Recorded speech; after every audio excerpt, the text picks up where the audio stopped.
Welcome to world geopolitics. आज भारत में एक ऐसा बिल आया है जिसे देखकर लोग सोच रहे हैं ये सिर्फ शिक्षा सुधार है या फिर भारत की भविष्य की ताकत का नया हथियार।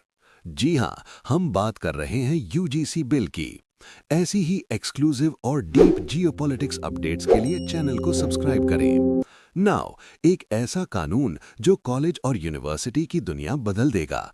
लेकिन असली सवाल ये है, क्या ये बिल भारत को सुपर पावर बनाएगा या शिक्षा को राजनीतिक नियंत्रण में ले जाएगा? चलिए इसे जियोपॉलिटिक्स की नज़र से समझते हैं। यूजीसी बिल क्या है? यूजीसी यानी यूनिवर्सिटी ग्रांट्स कमीशन भारत की सबसे बड़ी संस्था है जो ये तय करती है यूनिवर्सिटी कैसे चलेगी, कॉलेज को मान्यता कैसे मिलेगी, शिक्षा की क्वालिटी कैसी होगी, फंडिंग और रेगुलेशन कैसे होगा। अब सरकार एक नया यूजीसी बिल ला रही है जिसका मकसद है पुराने सिस्टम को खत्म करके एक नया स्ट्रक्चर बनाना।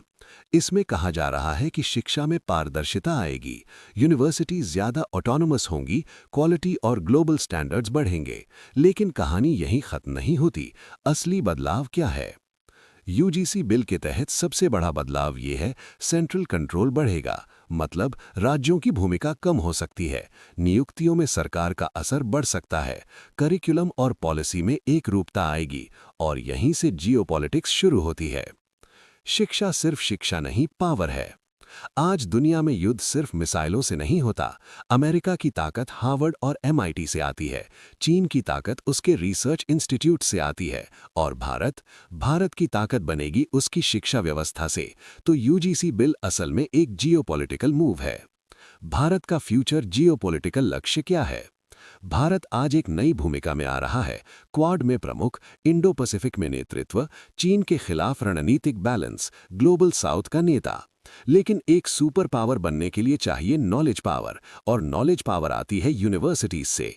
यूजीसी बिल उसी दिशा में एक कदम है। भारत की सॉफ्ट पावर दुनिया में बढ़ेगी। जिस तरह चीन ने कन्फ्यूशियस इंस्टीट्यूट से इन्फ्लुएंस बढ़ाया, भारत भी शिक्षा से अपना प्रभाव फैला सकता है। लेकिन खतरे भी हैं।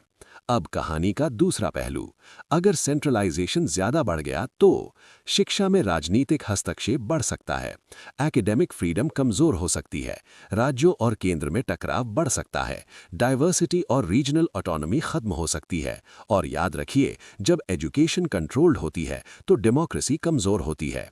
जियोपॉलिटिकल भविष्य में इसका असर, यूजीसी बिल का इम्पैक्ट सिर्फ भारत में नहीं, भारत की फॉरेन पॉलिसी और ग्लोबल स्टैंडिंग पर भी पड़ेगा। तो दोस्तों, यूजीसी बिल सिर्फ एक एजुकेशन रिफॉर्म नहीं है, ये भारत के भविष्य की जियोपॉलिटिकल रणनीति